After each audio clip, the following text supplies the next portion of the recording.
ਨਮਸਕਾਰ ਦੋਸਤੋ, ਗੱਲ ਕਰ ਰਹੇ ਹਾਂ ਪਠਾਨਕੋਟ ਦੇ ਵਾਰਡ ਨੰਬਰ 49 ਦੇ MC ਸ਼ਾਲੂ ਪੱਟੀ ਜੀ ਦੇ ਪਤੀ ਨਿਰਦੇਸ਼ ਪੱਟੀ ਜੀ ਨਾਲ। ਪੱਟੀ ਸਾਹਿਬ ਬਹੁਤ ਬਹੁਤ ਸਵਾਗਤ ਹੈ ਪਹਿਲੇ ਦੇ ਚੈਨਲ ਤੇ ਜੀ। Thank you sir. Patti Sahib, ਗੱਲ ਸਭ ਤੋਂ ਪਹਿਲੇ ਜਿਹੜਾ ਕਰੰਟ ਇਸ਼ੂ ਹੈ ਕਰੋਨਾ ਜੀ, ਜੇ ਮੈਂ ਉਹਦੀ ਕਰਾਂ ਤੇ ਕਰੋਨਾ ਦੇ ਵਿੱਚ ਇੱਕ ਤੇ ਮਹਾਮਾਰੀ ਆਈ, ਲੋਕਾਂ ਨੂੰ ਕਾਫੀ ਇਫੈਕਟ ਪਿਆ, ਪਰ ਲੋਕਾਂ ਦਾ ਧਿਆਨ ਆਪਣੇ ਸਰਪੰਚ ਵੱਲ, ਆਪਣੇ ਪ੍ਰਧਾਨ ਮੰਤਰੀ ਵੱਲ, ਔਰ ਜੇ ਮੈਂ ਤੁਹਾਡੀ ਗੱਲ ਕਰਾਂ ਤੇ ਤੁਹਾਡੇ ਵਾਰਡ ਦਾ ਧਿਆਨ ਤੁਹਾਡੇ ਵੱਲ ਜ਼ਰੂਰ ਗਿਆ ਹੋਏਗਾ ਕਿ ਕਰੋਨਾ ਵਿੱਚ ਤੁਸੀਂ ਉਹਨਾਂ ਦੀ ਕੀ ਹੈਲਪ ਕਰੋਗੇ। ਮੈਂ ਜਾਣਨਾ ਚਾਹਾਂਗਾ ਕਿ ਕਰੋਨਾ ਦੇ ਵਿੱਚ ਆਪਣੇ ਵਾਰਡ ਦੀ, ਆਪਣੇ ਜਨਤਾ ਦੀ, ਆਪਣੇ ਲੋਕਾਂ ਦੀ ਤੁਸੀਂ ਕੀ ਮਦਦ ਕੀਤੀ। ਦੇਖੋ ਜੀ, ਕਰੋਨਾ ਦੇ ਮੁੱਦੇ ਦੇ ਉੱਪਰ ਸਭ ਤੋਂ ਪਹਿਲਾਂ ਤਾਂ ਮੈਂ ਆਪਣੀ ਵਾਰਡ ਦੇ ਹਰ ਇੱਕ ਨਾਗਰਿਕ ਨੂੰ ਇਹੀ ਮੈਸੇਜ ਪ੍ਰੋਵਾਈਡ ਕਰਨਾ ਹੈਗਾ ਕਿ ਸੋਸ਼ਲ ਡਿਸਟੈਂਸ। ਦੂਜੇ ਨੰਬਰ ਤੇ ਸਭ ਤੋਂ ਪਹਿਲਾਂ ਤਾਂ ਜਿਹਨੇ ਨੀਡ ਪਰਸੈਂਟ ਹੋਲਡਰ ਸੀ, ਜਿਨ੍ਹਾਂ ਨੂੰ ਰਾਸ਼ਨ ਦੀ ਨੀਡ ਸੀ, ਜਾਂ ਗਰੀਬ ਪਰਿਵਾਰ ਸੀ, ਜਾਂ ਕੋਈ ਦਿਹਾੜੀਦਾਰ, ਕੋਈ ਮਜ਼ਦੂਰ ਸੀ, ਉਹਨਾਂ ਨੂੰ ਰਾਸ਼ਨ ਜਿੰਨਾ ਹੋ ਸਕਿਆ ਕਿ ਮੈਂ ਆਪਣੀ ਪਰਸਨਲ ਜੇਬ 'ਚੋਂ ਕਿ ਪਰਿਵਾਰਾਂ ਨੂੰ ਰਾਸ਼ਨ ਪ੍ਰੋਵਾਈਡ ਕਰਦਾ ਰਿਹਾ ਕਿ ਹਰ ਇੱਕ ਚੀਜ਼ ਦੀ ਕਿਸੇ ਚੀਜ਼ ਦੀ ਉਹਨਾਂ ਨੂੰ ਕਮੀ ਨਹੀਂ ਆਉਂਦੀ ਦਿੱਤੀ ਗਈ। ਖਰਚਾ ਦਿੰਦਾ ਰਿਹਾ, ਮੈਡੀਸਨ, ਦਵਾਈਆਂ ਐਰਾ ਵਗੈਰਾ ਕਿਸੇ ਨੂੰ ਕਿਸੇ ਚੀਜ਼ ਦੀ ਜ਼ਰੂਰਤ ਸੀ ਉਹ ਹੋਮ ਡਿਲੀਵਰੀ ਪ੍ਰੋਵਾਈਡ ਕਰਵਾਉਂਦਾ ਰਿਹਾ। ਸੈਕਿੰਡ ਨੰਬਰ ਦੂਸਰੀ ਆਏਗੀ MLA ਜੋਗਿੰਦਰਪਾਲ ਜੀ ਵੱਲੋਂ, ਮੇਰੇ ਹਲਕੇ, ਮੇਰੀ ਵਾਰਡ ਵੱਲੋਂ, ਕਿ ਉਹਨਾਂ ਨੂੰ 500 ਪਰਿਵਾਰਾਂ ਲਈ ਉਹਨਾਂ ਰਾਸ਼ਨ ਕਿੱਟ 2 ਵਾਰ ਪ੍ਰਵਾਨ ਕੀਤੀ ਗਈ CM ਰਿਲੀਫ ਫੰਡ ਦੀ। ਉਹ ਸਾਰੇ ਜਿਹੜੇ 500 ਪਰਿਵਾਰ ਜਿਹੜੇ ਉਸ ਕਿੱਟ ਦੇ ਉੱਪਰ ਆਧਾਰਿਤ ਜਿਹੜੇ ਪਰਿਵਾਰ ਆਉਂਦੇ ਸੀ, ਉਹਨਾਂ ਸਾਰਿਆਂ ਨੂੰ ਉਹਨਾਂ ਹੋਮ ਡਿਲੀਵਰੀ ਕੀਤੀ ਗਈ ਕਿ ਉਹਨਾਂ ਦੇ ਪਰਿਵਾਰਾਂ ਨੂੰ ਹਰ ਇੱਕ ਇਹ ਚੀਜ਼ ਦੀ ਕਮੀ ਨਹੀਂ ਆਉਣੀ ਦਿੱਤੀ ਗਈ ਸੀ।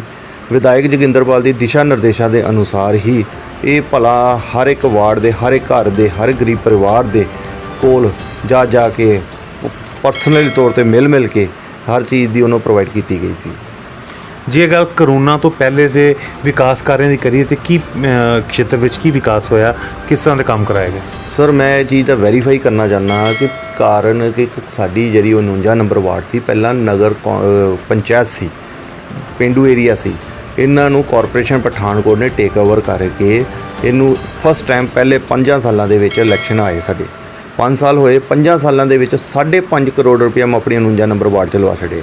ਮੇਰੀ ਵਾਰਡ ਦੀ ਹੱਦਬੰਦੀ ਭੜੋਲੀ ਖੁਰਦ ਤੋਂ ਲੈ ਕੇ ਬੁੱਢਾ ਨਗਰ ਸਰਨਾ, ਉਹ ਸਰਨਾ ਮਸ਼ੀਨ ਤੱਕ ਹੈ ਕਿ ਜਿਹਦੇ ਵਿੱਚ ਸਭ ਕੋ ਹਰ ਇੱਕ ਪੁਆਇੰਟ ਦੇ ਵਿੱਚ ਕਿਸੇ ਗਲੀਆਂ ਦੇ ਨਾਲੀ ਦਾ ਇਸ਼ੂ ਸੀ, ਜਾਂ ਕੋਈ ਲਾਈਟਾਂ ਦਾ ਇਸ਼ੂ ਸੀ, ਕੋਈ ਵਾਟਰ ਸਪਲਾਈ ਦਾ ਇਸ਼ੂ ਸੀ। ਸਾਰੇ 5 ਸਾਲਾਂ ਦੇ ਵਿੱਚ 5.5 ਕਰੋੜ ਰੁਪਇਆ ਲਵਾਏ। ਉਸ ਤੋਂ ਇਲਾਵਾ ਪੰਜਾਬ ਸਰਕਾਰ ਵੱਲੋਂ ਜਦੋਂ 2017 'ਚ ਪੰਜਾਬ ਸਰਕਾਰ ਆਈ, ਪੰਜਾਬ ਸਰਕਾਰ ਵੱਲੋਂ CM ਸਾਹਿਬ ਵੱਲੋਂ ਅੰਮ੍ਰਿਤ ਯੋਜਨਾ ਸਕੀਮ ਦੇ ਤਹਿਤ ਪਠਾਨਕੋਟ ਲਿਆਂਦਾ ਗਿਆ।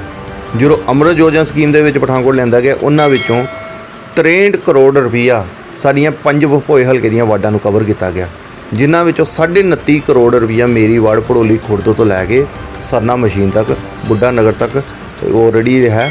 ਤੇ ਇਹਨਾਂ ਦਾ 29.5 ਕਰੋੜ ਦਾ ਕੰਮ ਆਲਰੇਡੀ ਸ਼ੁਰੂ ਹੋ ਚੁੱਕਿਆ, ਜਿਹੜਾ ਕਿ 25% ਕੰਮ ਕੰਪਲੀਟ ਵੀ ਵਾਟਰ ਸਪਲਾਈ ਦਾ ਹੋ ਚੁੱਕਿਆ। ਸੀਵਰੇਜ ਦਾ ਕੰਮ ਥੋੜ੍ਹੇ ਦਿਨਾਂ ਦੇ ਵਿੱਚ ਮੇਰੀ ਵਾਰਡ ਦੇ ਵਿੱਚ STP ਤੋਂ ਸ਼ੁਰੂ ਹੋ ਰਿਹਾ, ਕਿ ਜਿਹਦੇ ਨਾਲ ਹਰ ਇੱਕ ਮਟੀਰੀਅਲ ਵੀ ਪਠਾਨਕੋਟ ਪ੍ਰੋਵਾਈਡ ਹੋ ਚੁੱਕਾ ਉਹਨਾਂ ਦਾ ਜੈਪੂਸ਼ਨ ਕੰਪਨੀ ਦਾ। ਉਸ ਤੋਂ ਇਲਾਵਾ ਸੀਵਰੇਜ ਬੋਰਡ ਦੀ ਪ੍ਰੋਪਰ ਨਿਗਰਾਨੀ ਤੇ ਵਿੱਚ ਇਹ ਸੀਵਰੇਜ ਆਉਣ ਵਾਲੇ ਕੁਛ ਮਹੀਨਿਆਂ ਦੇ ਵਿੱਚ 49 ਨੰਬਰ ਵਾਰਡ ਦੇ ਵਿੱਚ ਸਭ ਤੋਂ ਪਹਿਲਾਂ ਇੰਸਟਾਲ ਹੋ ਰਿਹਾ। ਗੱਲ ਕਰੋਨਾ ਦੀ ਫਿਰ ਤੋਂ ਕਰੀਏ ਤੇ ਕੀ ਕਰੋਨਾ ਦੇ ਦੌਰਾਨ ਲੋਕਾਂ ਨੂੰ ਜਾਗਰੂਕ ਕੀਤਾ ਗਿਆ ਕਿ ਕਿਸ ਤਰ੍ਹਾਂ ਉਹ ਸੋਸ਼ਲ ਡਿਸਟੈਂਸ ਰੱਖਣ, ਕਿਸ ਤਰ੍ਹਾਂ ਉਹ ਮਾਸਕ ਪਾ ਕੇ ਰੱਖਣ, ਤਾਂ ਜੋ ਜਿਹੜੀ ਕਰੋਨਾ ਦੀ ਮਹਾਮਾਰੀ ਹੈ ਉਹ ਤੋਂ ਬਚਾਅ ਕੀਤਾ ਜਾ ਸਕੇ? ਸਰ, ਕਰੋਨਾ ਦੇ ਟਾਈਮ ਦੇ ਵਿੱਚ ਹਰ ਇੱਕ ਪਰਿਵਾਰ ਨੂੰ ਕਰੋਨਾ ਬਾਰੇ ਜਾਗਰੂਕ ਕੀਤਾ ਗਿਆ ਕਿ ਕਰੋਨਾ ਹੁੰਦੀ ਕੀ ਚੀਜ਼ ਹੈ, ਕਰੋਨਾ ਦੇ ਨੁਕਸਾਨ ਕੀ ਹੈ, ਕਿਸ ਤਰ੍ਹਾਂ ਇਹਦੇ ਸਿੰਪਟਮ ਹੈ, ਤੇ ਇਹਦੇ ਨਾਲ ਸਾਡੇ ਪਰਿਵਾਰ ਨੂੰ ਕਿਸ ਤਰ੍ਹਾਂ ਛੂਆਛੂਤ ਫੈਲਦੀ ਹੈ। ਇਸ ਲਈ ਇਹ ਕਰੋਨਾ ਨੂੰ ਹਰ ਇੱਕ ਪਰਿਵਾਰ ਨੂੰ ਜਾਗਰੂਕ ਕਰਕੇ ਸੋਸ਼ਲ ਡਿਸਟੈਂਸ ਤੋਂ ਮਤਲਬ ਕਿ ਦੂਰ ਕੀਤਾ ਗਿਆ, ਕਿ ਉਹਨਾਂ ਨੂੰ ਇਹ ਵੀ ਤੱਕ ਮੈਸੇਜ ਪ੍ਰੋਵਾਈਡ ਕੀਤੇ ਗਏ ਜੋ ਪੰਜਾਬ ਸਰਕਾਰ ਉਹ ਟਾਈਮ ਦੇ ਵਿੱਚ ਪੰਜਾਬ ਸਰਕਾਰ ਨੇ helpline number, home delivery number provide ਕਰਾਇਆ ਕਿ ਜਿਹਨੇ ਆਮ ਨਾਗਰਿਕ ਨੂੰ ਪਰੇਸ਼ਾਨੀ ਨਾ ਹੋਵੇ ਕਿਸੇ ਚੀਜ਼ ਦੀ ਵੀ, ਸਾਰੀ ਹੋਮ ਡਿਲੀਵਰੀ ਪ੍ਰੋਵਾਈਡ ਕੀਤੀ ਜਾਵੇ, ਕਿ ਆਮ ਪਬਲਿਕ ਨੂੰ ਜਾਗਰੂਕ ਕੀਤਾ ਗਿਆ ਇਸ ਚੀਜ਼ ਲਈ।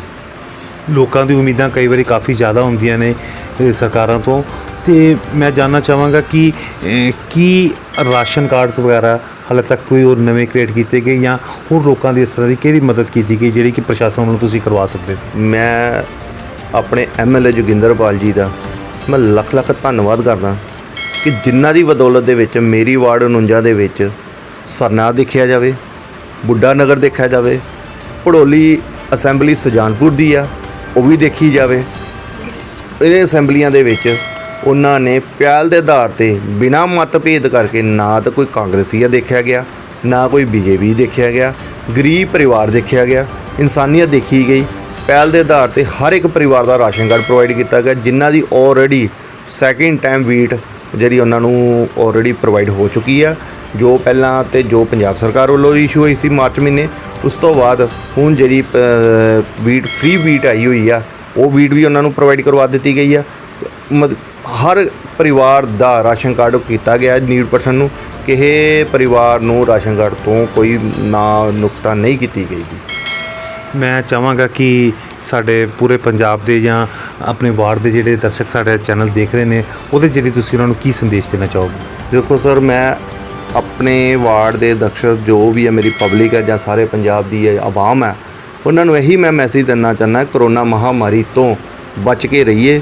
ਕਿ ਕਾਰਨ ਹੈ ਕਿ ਜਿਤਨਾ ਅਸੀਂ ਇਹਨਾਂ ਲਈ ਸਾਨੂੰ ਜੀਣਾ ਹੁਣ ਇਹਦੇ ਨਾਲ ਪੈਣਾ ਵਾ, ਕਾਰਨ ਕਿ ਇਹ ਸੋਸ਼ਲ ਡਿਸਟੈਂਸ ਤੋਂ ਸਾਨੂੰ ਬਚ ਕੇ ਰਹਿ ਕੇ ਇਸ ਕਰੋਨਾ ਦੇ ਵਿੱਚ ਰਹਿਣਾ ਹੀ ਪੈਣਾ, ਕਿਉਂਕਿ ਜੋ ਚੀਜ਼ ਇੱਕ ਵਾਰ ਪੈਦਾ ਹੋ ਜਾਂਦੀ ਹੈ ਉਹਦਾ ਖਾਤਮਾ ਕਰਨ ਜੋਗੀ ਸਮਾਂ ਲੱਗਦਾ ਹੈ। ਉਹਦੇ ਲਈ ਸਾਡੀ ਗੌਰਮੈਂਟ ਆ ਹੱਦ ਤੋਂ ਵੱਧ ਜ਼ੋਰ ਲਾ ਰਹੀ ਹੈ। ਜਦ ਤੱਕ ਵੈਕਸੀਨ ਨਹੀਂ ਤਿਆਰ ਹੁੰਦੇ ਆ, ਜਦ ਤੱਕ ਸਾਡੇ ਕੋਲ ਕੋਈ ਸੋਲੂਸ਼ਨ ਕਰੋਨਾ ਦਾ ਕੋਈ ਨਹੀਂ ਮਿਲਦਾ, ਤੇ ਮੇਰੀ ਇਹ ਸਾਰਿਆਂ ਜੋਗੀ ਹੱਥ ਜੋੜ ਕੇ ਬੇਨਤੀ ਆ ਕਿ ਆਪਣੇ ਆਪ ਨੂੰ ਘਰਾਂ 'ਚ ਰੱਖੋ, ਸੋਸ਼ਲ ਡਿਸਟੈਂਸ ਰੱਖੋ, ਬਾਰ-ਬਾਰ ਸਾਬਣ ਨਾਲ ਹੱਥ ਧੋਵੋ, ਬਾਰ-ਬਾਰ ਆਪਣਾ ਮਾਸਕ ਵਾਸ਼ ਕਰਕੇ ਜੋ ਵੀ ਮਾਸਕ ਹੈ ਉਹ ਵਾਲਾ ਯੂਜ਼ ਕਰੇ। ਸੈਕਿੰਡ ਕਿ ਪਬਲਿਕ ਦੇ ਵਿੱਚ ਕਿਸੇ ਨਾਲ ਵੀ ਐਸੇ ਮਤਭੇਦ ਨਾ ਕਰੋ ਕਿ ਜੋ ਸੋਸ਼ਲ ਡਿਸਟੈਂਸ ਨੂੰ ਧੱਜੀਆਂ ਉੱਡੇ ਜੀ। ਇਹ ਸੀ ਸਾਡੇ ਨਾਲ ਨਿਰਦੇਸ਼ ਪੱਟੀ ਜੀ, ਜਿਨ੍ਹਾਂ ਨੇ ਬੜੇ ਚੰਗੇ ਸ਼ਬਦਾਂ ਵਿੱਚ ਦੱਸਿਆ ਕਿ ਕਿਸ ਤਰ੍ਹਾਂ ਸੋਸ਼ਲ ਡਿਸਟੈਂਸ ਦਾ ਪਾਲਣ ਕਰਨਾ ਚਾਹੀਏ ਔਰ ਕਿਸ ਤਰ੍ਹਾਂ ਗਾਉਂ ਦਾ ਵਿਕਾਸ ਜਿਹੜਾ ਹੈ ਇਹਨਾਂ ਦਾ ਔਰ ਐਮਸੀ ਸਾਹਿਬਾ ਦੀ ਜਿਹੜੀ ਹੈ ਜਾਗਰੂਕ ਨੀਤੀ ਦੇ ਨਾਲ ਕੀਤਾ ਜਾ ਰਿਹਾ ਹੈ। ਮੈਂ ਕੈਮਰਾਮੈਨ ਪਵਨ ਕੁਮਾਰ ਦੇ ਨਾਲ ਪ੍ਰਿੰਸ ਆਨੰਦ, ਵੰਦੇ ਮਾਤਰਮ ਟੀਵੀ ਤੋਂ। ਜੈ ਹਿੰਦ ਦੋਸਤੋ।